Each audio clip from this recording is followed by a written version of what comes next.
নমস্কার, আমার আসাম ব্লগে আপনাদের সবাইকে অনেক অনেক স্বাগত।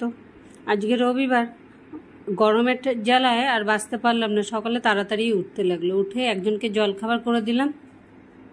এখন বাজে 8:30, আর নিজের জন্য এখানে বানিয়ে নিলাম। আজকে উমা এখনও ঘুমাচ্ছে, ওঠেনি। বাইরে রোদের অবস্থা দেখেছেন? মাঝখানে বলছিলাম ওয়েদার চেঞ্জ হয়ে গেছে, তাড়াতাড়ি সন্ধ্যা হয়ে যাচ্ছে।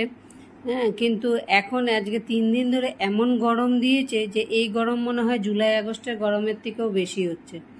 আগে তো মোটামুটি রাত্রের দিকে ওয়েদারটা সন্ধ্যার পরে ঠান্ডা হয়ে যেত, এখন মনে হচ্ছে রাত্রের দিকে মানে গরম হিটটা আরও বেশি করে বেরোয়। তাই এই বারান্দার সমস্ত পর্দা টর্দা সব খুলে ভিজিয়ে দিয়েছি। এখন বাজে 12টা, রান্না বান্না কিছু বসাইনি।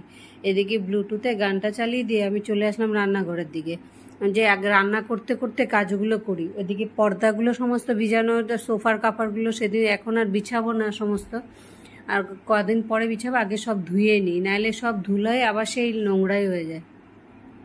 আর সমস্ত পর্দাগুলো খুলে দিলে বাড়িতে এত আলো হয়, চারোদিকটা খোলা, কেন সমান সমান আশেপাশে কোনো বাড়ি নেই।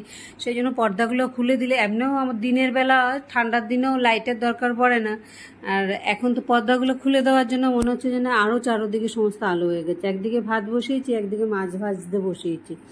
তাই উমা আছে, উমা খাবে দুপুরে, সেই জন্য। নাহলে তো আমরা নিজেরা থাকলে সিদ্ধ ভাত মাছ ভাজা ভাত করে নিই। তাই ও যখন খাবে সেই জন্য এখন রান্না না করলে চিল্লাচিল্লি শুরু হবে। তাই মাছগুলো ভাবলাম আজকে একটু আলু, ও আছে যখন, আমি একা থাকলে তো কুয়াশ দিয়ে ঝোল করি, দুজনের হয়ে যায়।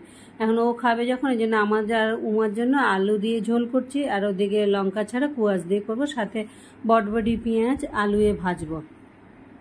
তো সমস্ত মশলা কষিয়ে আগে লঙ্কা ছাড়া উঠিয়ে রাখলাম, উঠিয়ে রেখে এবার আমাদেরটার মধ্যে একটু 2-3টা কাঁচা লঙ্কা চিড়ে দিলাম আর গুঁড়ো লঙ্কা দিয়ে এবার একটু ফুটিয়ে উঠাবো। আলুগুলো মোটামুটি সিদ্ধ হয়ে গেছে। মাছের ঝোলটা কালারটা কিন্তু দুর্দান্ত হয়েছে, না দেখেই কিন্তু ভালো লাগছে। যাই হোক, ঝোলটা ফুটে ওঠার পর মাছগুলো দিয়ে দেবো। এবার মাছগুলো দিয়ে নামিয়ে নেব রোজকার। আর এই পুজোর জন্য এখন কাজ এত বেড়ে গেছে সমস্ত, কেন সারা বছরই আমি মাকড়সার জাল টাল আমার ঘরে পড়তে পারে না, আমি সবসময় এগুলো ঝুল ঝাড়ার কাজ টাজগুলো করি।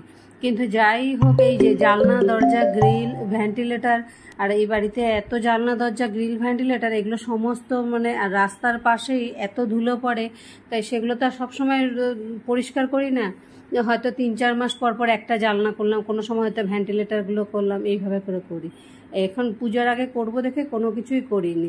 চলে আসলাম রান্নাঘরের দিকে, স্নান করে পুজো দিয়ে এখন বাজে 3টা। আজকে সবাই খেতে এসে গেছে, সবার যে ওদের দুজনকে খেতে দিয়ে এবার নিজের জন্য বেড়ে নিয়েছি, দুজনেই খেতে বসে গেছে। এরকম খুব কমই হয় 3 জন একসাথে খেতে বসা।